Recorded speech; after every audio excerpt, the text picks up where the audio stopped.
not dropping. Been selected to the annual XXL freshman. This is Playboy Carti. The year is 2017 and he's just been selected to the annual XXL freshman class. At this exact moment of time, all his peers believed that dropping consistently and caring about their fans would lead them to superstardom. They were all wrong. See, Carti knew something no one else did. You can beat everybody without doing anything. It sounds unbelievable, I know. Just look at the state of entertainment today. Marvel movies, Mr. Beast videos, Drake albums, FIFAs, 2Ks, CODs every year. Soulless products optimized for maximum efficiency and profit have taken over. But despite all that, there's one thing they just can't replicate. That irrational hype. Drop! Hype that somehow rises the longer people are forced to wait. Wait for the new Frank Ocean, the new GTA, the new Carti. Some would give a kidney just to get their hands on it. Oh my God, why are they making us wait so long? There's nothing like that hype, but trust me, it doesn't just happen overnight. See, while all his rapper peers were busy taking the safe route, feeding their fans yearly regardless of quality, Carti was doing something different. He was playing the long game. So you want to tell the people what took so long for this tape? I wanted to stick to one sound.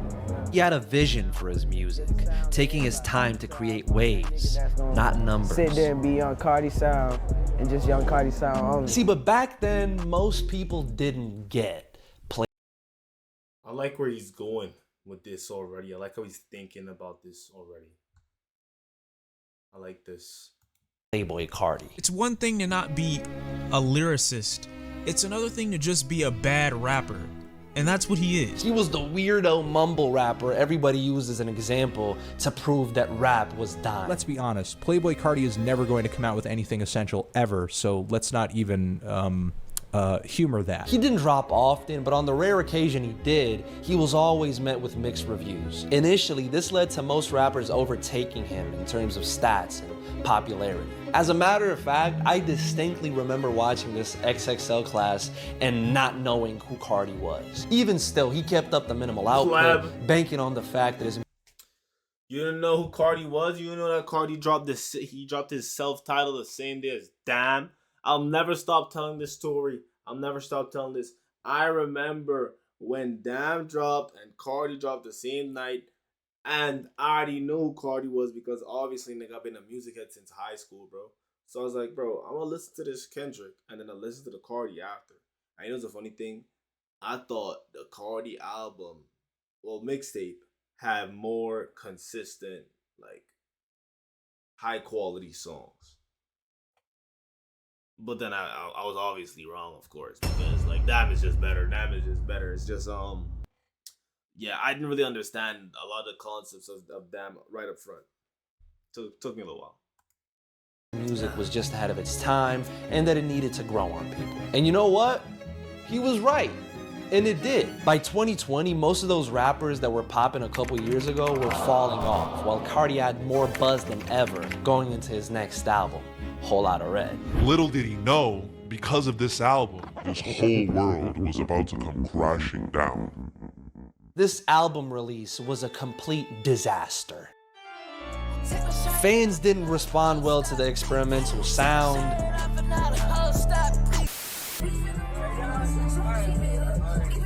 What the fuck, man? What the fuck? Just so horrible. Like it's not even good. Like it's horrible. Old heads were given like the easiest layup ever. Yo, this is nonsense, bro. Yeah, this is very cringy. And to make it even worse, radio wouldn't come near it. Nobody knew who this album was for. For the next 4 years, Carti wouldn't drop anything. And in that period, he took over hip hop. I talk hip hop and metrics all day, and this is the only too, bro. Like, it's really so weird how it happened. It's just happened on bigger levels. Like niggas would hate him at first and then love him. Hate him at first and then love him. Hate it at first and then love it. It's the same thing with this music shit.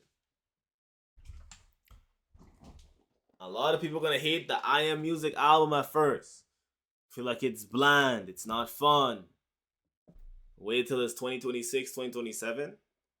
Niggas gonna be bouncing on Ride and chat. telling y'all niggas, that's when they gonna catch up. That's when niggas gonna catch up. And by then, we already on some new shit, bro. We already on some new shit. We on a whole new wave, creating a whole new wave, whole new sound. I mean, this is like it's a spiritual experience, bro. You can't just stay in one place. You gotta like, you know what I mean? You gotta evolve as a person and travel. Only time I've ever seen an artist defy every single metric that we've ever discussed.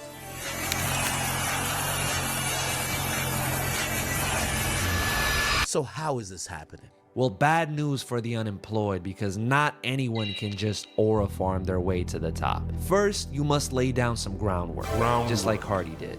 Even though his first 2 albums were initially met with mixed reviews and sometimes even ridiculed, in the long term, they would all become wildly acclaimed and influential, putting him and his art on a pedestal others just couldn't get up on. This repeated again with Whole Lotta Red. At first, everyone thought it was too loud, too weird, and too experimental.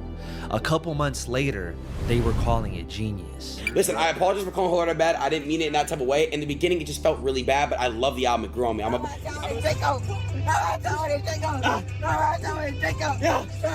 Whole Lotta Red started growing on people, okay? The sheer balls, the audacity it took to make that album just resonated with the young gen. Giving Cardi...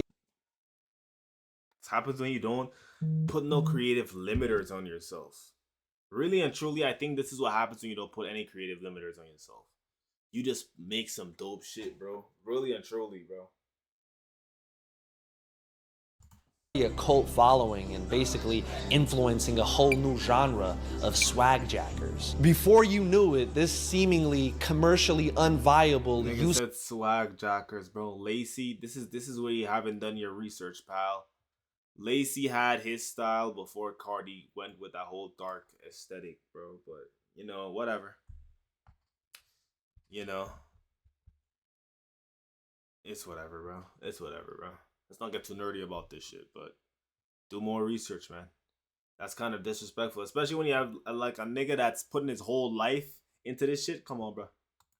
Useless album had completely transformed the sound of rap. Even though, again, he had lost short term. Freak don't cut you and check your better sue.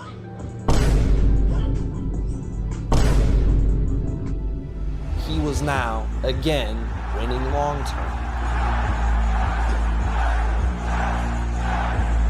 And all of a sudden, people don't want Kyle to drop. They don't want A Boogie to drop anymore. Yep. No. They want him to drop.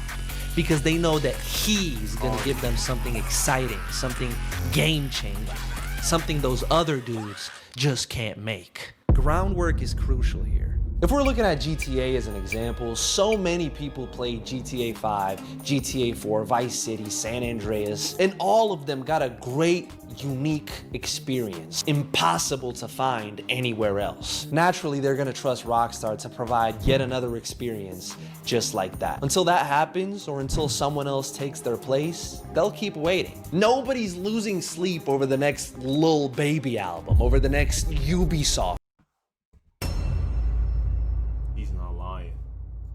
game, over the next fucking Fast and Furious movie. Indian people don't count, bro. This is where the unique creatives start to see all that groundwork, all that uniqueness pay off, while all the normie money grubbers start to see their supporters disappear. The creatives who took the hard route will now be able to do the unimaginable, gain massive amounts of hype, while doing absolutely nothing. No music. Cardi just dropped. I'm on national TV. Drop, gang. You don't see him. You don't talk to him. It's amazing next year. He says nothing. I love you. And the more he does that, Oh my god! the more popular it gets. Crazy. usually it's like what happens Bruce is is the doing right longer- now, bro. It's like Bruce is like the biggest he's ever been. The most he's been away from his computer, bro. It's weird.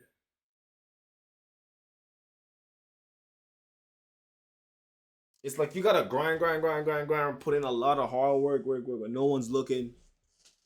Well, in the case of this streaming shit, when everyone is looking, but no one is looking at the same time, because you're no one trying to make it to someone. Until finally, like a switch flips, bro. Artist takes the drop, the less buzz they have. Fans slowly lose interest and turn towards other artists who drop more consistently. But very, very, very rarely the complete opposite happens, okay? Artists become more popular because they don't drop anything. See, when you make generational shit, time plays into your hand. There's no expiration date on a timeless product, okay? It doesn't just explode and fade into obscurity. It stays put, changing culture, influencing other artists, and as time goes by, it accumulates more and more and more fans. Fans that grow more anxious the longer you don't drop anything new. Arguably the most hyped movie of all time, Star Wars: The Phantom Menace, came out almost 20 years after its predecessor. The hype surrounding this movie has been overwhelming. Now the question is, will it deliver? For over a year after its announcement, it engulfed the planet. Every product had a tie-in. There were video games, CDs, and ungodly amount of toys. What do you expect? It's the best movie of the century. People were going into the theater, buying tickets for unrelated films just so they could see the movie trailer, okay? It was that fucking crazy. I haven't felt this since 1970. They'd watch the trailer and just leave right after. Fuck that movie, bro. Fuck that ticket. I don't even give a shit. I'm just waiting for Star Wars. Some even traveled overseas to... That is insane. Star Wars lore is hitting now. Nigga said, how about apply to more job applications? How about you take my fucking humongous, big, black, thick, veiny, long, girthy, extremely pleasing to Latinas. I might add. Out your mouth, okay? Thank you. To view preview screenings of the movie, bro. It's that wild. Look, niggas is breaking down. Yo, I ain't gonna lie, niggas in the 90s was so lame. Like, y'all niggas was, yo, I ain't gonna lie, a lot of y'all niggas in the 90s had no aura, bro. Like, yo, y'all niggas was fainting by seeing Michael Jackson and shit. I get it, bro. I get it, bro. But real shit, I really think if I was to see Michael Jackson today, I wouldn't faint, bro. I don't think I'd faint. I'd be like, oh my god, it's Michael fucking Jackson. But I don't think I'd faint. I think he would make me gasp, though. Also, I'm like, yeah, I'm gasping. But fainting, come on, man. Y'all niggas is like, come on, y'all some lame niggas, bro. But I understand it, though. That magnetism, though. It gets real. It gets real. All of that to say, that behavior would be uncalled for if Star Wars was dropping movies every couple years. The hype was only there because of the long waiting period, not in spite of it. So time and groundwork. Combine these two together and something amazing will happen. Something that's really rare and hard to describe. It's like seeing a rainbow. It would happen during Kanye's clusterfuck album rollout some time ago. You just saw it with Cardi, and you're still seeing it with GTA 6. When the hype of a thing gets so big that it exits its usual orbit and takes on a life of its own. It invades pop culture, small talk, and even humor. We got I Am Music before GTA 6. Yeah. That's the joke. The joke is overused. It's not even funny at this point, but you get what I'm trying to say. It's no longer just an album, a game, or just a piece of media. It's now I'm not gonna lie, yo, GTA 6 is literally supposed to be a game of the century, bro. This is supposed to be the game of the century, bro. I'm not gonna lie, the programming that the CIA is about to put into this game is about to feed generations. And CIA, I'm not gonna lie, this is up to y'all. If y'all want a good future, bro, and not a chaotic fucking warmongering future, how about we get some good programming? Thank you. Cultural event. It's been 5 years! A thing people want to be a part of, regardless if they're fans of the product or not. He's coming! What? DJ Khaled? It's Kati? Who is this random German nigga? Kind of like... If you're enjoying the video and you want to check out the live, the best place to check out the lives is the Twitter community and the Discord. I suggest you join both, and I suggest you join both my Twitch and my Kick. Join my Twitch and my Kick. You can also get notifications when I'm going live from both of these channels, because I normally multi-stream. So make sure you follow the Twitch, make sure you join the communities, and let's get back to the video. The Elden Ring of artists? With all of that momentum, it's no question Cardi had one of the biggest streaming weeks in rap history. Even though he took 1,000, I'm looking at it right now, this is the exact number, 1,541 days to drop. And the album was extremely mid. So alright, now we know artists can use not dropping to generate massive amounts of hype. There's still one question we have to answer though. What the fuck takes them this long? Well, there's 3 reasons, 3 stories that end with different outcomes here. And trust me, even though Cardi got away with it, not dropping can also send artists' careers down a dark spiral into obscurity. It's story time. August 19th, 2016. Frank Ocean has just finessed his label, dropping a 40-minute video of a warehouse with music playing faintly in the background. It was called Endless, and apparently it was a visual album. Even though it was commercially unviable, it was still technically an album, which is all it took to fulfill the contract Frank had signed with Def Jam 7 years earlier. Now an independent artist, Frank made a deal with Apple Music for $20 million to give them exclusive rights to his music. You might be wondering, rights for what music? He just dropped an album. Drops another one. I'm not crying though. These aren't tears. These are You hear this shit? It was called Blonde, and it was the album he had been keeping a secret for years. We gotta react to this album. Because I don't know why they suck this nigga dick so much, bro. Gotta react to this album.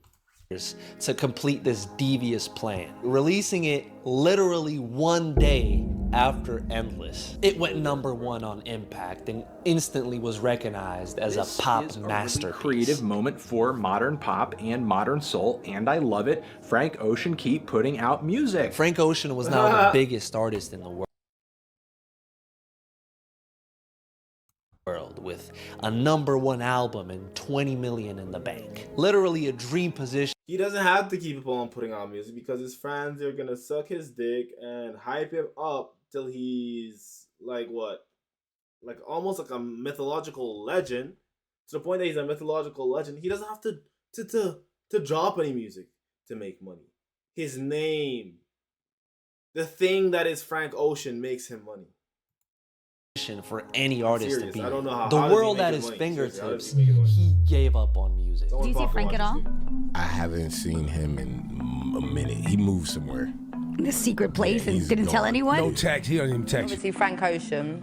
Oh yeah. I don't even know where he's gone. Where is Frank? He's perfectly hiding. Come back. He's perfectly hiding, waiting to come back. Yeah. Jimmy Fallon. Perfectly hiding. Nigga saying he's hiding. You think he's hiding, or you think he just wants like a regular life now?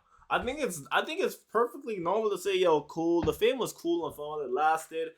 I dropped a timeless classic album, but now I just want to retire. I think it's perfectly fine to say that, man. Shut the fuck up. 2017, he worked as a photographer for several magazines. 2018, he was featured on Astroworld. Is that Frank Ocean? 2019, Frank released a song. His album might be coming out secretly before 2019 is over. This is theory. Because we got 2 tracks now. 2020, Corona hit, and he had to deal with the passing of his brother. 2021, he started a line of jewelry. 2022, he started directing a full-length movie with A24. Oh, Frank, where are you going?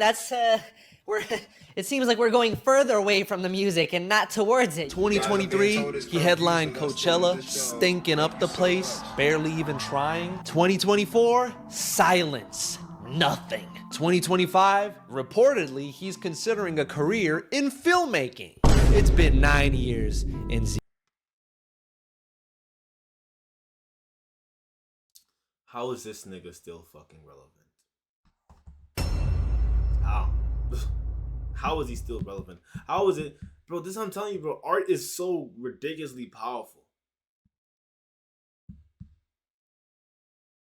Bro. I'm gonna find out how the greats reach such highs in like music making ability. And then I'm gonna I'm going to make an album that humanity has no choice but to respect. 0 albums. Frank is one of the many people who've gotten sick of this shit. It's gonna be better than The drama, the limelight, the pressure of being a generational artist is just exhausting. This is just 2025, bro. Drop something, bitch. Drop a fucking album, you fucking retard. Drop pussy. Nigga, drop, I'm begging you. Can Frank Ocean stop bouncing on dick and drop the album? I'm saying, bro, like, yo, the nigga just trying to enjoy his life, my nigga. The nigga just trying to enjoy his life, bro. Yo. Nigga, this is what it means to suffer from success. Drop the album! Drop the album! That's all you gotta do! It's no wonder a lot of artists crumble here, unable to deal with the pressure. They get pressed about it 24/7. Their job consumes their life. Lauryn Hill made one of the greatest albums ever in 1998 and never dropped again because she just hated the attention that came with it. There was some other shit in there too. I'm trying to simplify for the masses. All right, stop. Andre 3000 was trying to make a rap project, but after a decade of deliberation, just decided he was too old for it and devoted his life to playing the flute. And the way things are looking right now, Frank is on that same trajectory. Yeah, I think like he hit his peak. And you know what happened? He just stopped working. He stopped working too. Once you stop working, you don't have an incentive to work because you finesse Def Jam. It's like, yeah, you know, what's the point? Free of his label obligations, free of anything tying him down, none of this is worth it for him anymore. He'd much rather be a human and enjoy life like everyone else. And I don't blame him. Yo, Nova King! Was it really? That wasn't Frank Ocean. I swear to God that was Frank Ocean. Perfectionists often take long to deliver, paying attention to every minute detail and working till their art is flawless. Sometimes even scrapping entire projects when they feel it doesn't live up to their standards. Money under the mattress doing backflips. I didn't believe you. They rarely release anything, but when they do, you can be certain that the end product will be generational. See, perfectionism is a gift and a curse. For every time it's enabled someone to create an absolute masterpiece, it's also filled them with inertia and self-doubt. D'Angelo had to face this after dropping one of the best R&B albums ever. He was now a sex symbol, and naturally the perfectionist attitude he had towards his music now also applied to his image. What are you looking forward to seeing? Tonight? Tonight, yes. I want to see D'Angelo perform. Girl, I'm with you because you know he's fine. He's fun. He's hot. This is Aaliyah and Beyonce in their prime, thirsting over D'Angelo. Let that sink in. He'd often delay his shows just to do crunches before going on stage, afraid that he just doesn't look good enough. When it was time to follow up with more music, the perfectionism got even wilder. Afraid of watering down and just becoming another pop star, D'Angelo decided to learn how to play the guitar, so on the next album, he'd be able to play every instrument by himself. Labels hate him, you know, fucking. D'Angelo, please, we have a #1 album. Please just capitalize, just maximize shareholder value. I'm begging you. We're all begging you over here at fucking Republic Records, please. Anyways, 14 years later, yes, you heard that right. 14 years later, he wasn't as jacked as he used to be. He wasn't as popular as he used to be. But if there's one thing he still had, it was the ability to make great music. That same perfectionism that stopped him from dropping for so long finally cultivated in another body of work. Forget I remember this album. This album was so good. Grammy of the Year. Like, I really think this is MacArthur Genius Grant worthy. It was just as great as everybody wanted it to be. Overall, I think this is a fantastic record. I think this album was worth the wait. I wish we didn't have to wait for it as long as we did. I wish there were people like D'Angelo, people who are as artful and as creative and as eccentric and as adventurous as he is. Would he be better off if he capitalized on his mainstream hype and dropped every couple of years? Yes, he would. But then he wouldn't be D'Angelo. Yep. It's 2007. Jai Paul puts out a Have I watered down myself? If you're enjoying the video and you want to check out the live, the best place to check out the lives is the Twitter community and the Discord. I suggest you join both, and I suggest you join both my Twitch and my Kick. Join my Twitch and my Kick. You can also get notifications when I'm going live from both of these channels, because I normally multi-stream. So make sure you follow the Twitch, make sure you join the communities, and let's get back to the video.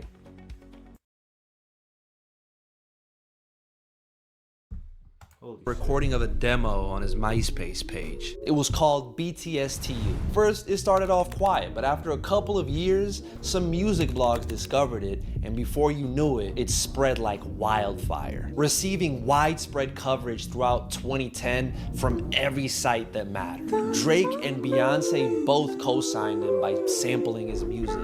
I got car money, fresh start money. The hype got crazy. Genius, the future of music, the next superstar. Prince comparisons, D'Angelo comparisons. BTSTU was now getting played on the radio and topping charts, and then a bidding war started for the young prodigy. Everybody wanted a piece of Jai Paul. At the end of the year, XL Records, Adele's label, would sign him. And instantly, they announced he was dropping within the next 6 months. Fans were hyped as hell. And then, alright bro, I'm just gonna spoil it for you. He never dropped. Yes, he's still alive. Yes, he's still making music. The man just never dropped. It's been 17 years. Alright, to be fair, his unfinished album did get leaked online in 2013, and people mainly say that's the reason it never came out, but bro, let's be real here. If he really wanted to drop, he would have dropped. Nobody would have cared about those scraps that got leaked on a random internet forum. Instead, years passed and we got nothing but silence from the man. Then he just popped out of nowhere to officially release that same unfinished version of his album that leaked 6 years ago. So the question is, what was he doing? In 15 years, he recorded 46 smoke breaks, 72 blunts rolled, 120 store runs, 450 sheep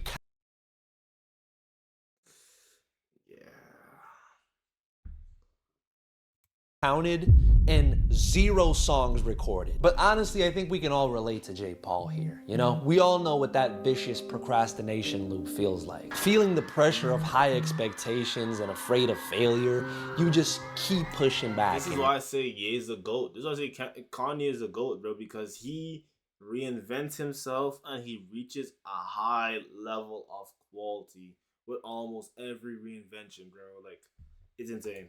Keep pushing back until it's too late. See, it would be easy for me to call these artists lazy and berate them for wasting their potential, but in reality, I don't think Jai Paul was lazy. I think he was scared. I mean, the signs were there since the beginning. Even the small amount of songs he did release all had brackets next to them with demo in between, you know? Which to me is an obvious sign of artistic insecurity. How are you gonna criticize demo? It's not finished yet.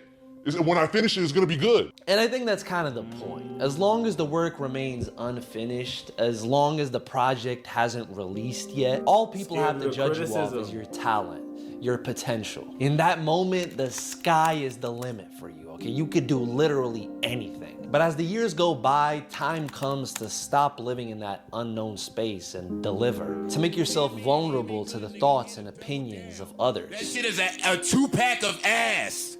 The fuck are you talking about? That shit's... This is really scary because disappointment is an option. Yeah. Not living up to other people's standards is an option. I mean, what if you're not good enough? Some people never want to find out. In conclusion, yes, he could have, but he didn't. I think it's beautiful that we're not afraid to show how much we care about someone's art. We're living in an era where the whole world has been fragmented, okay? Everything is optimized for maximum efficiency and profit. Big cultural events, things all of us round up for and experience together, are slowly dying out. This is it. These are the cultural events. Cherish them, appreciate them. Don't hate. The Art of Not Dropping. This is a really good fucking video. Holy shit, I gotta stop cursing as much.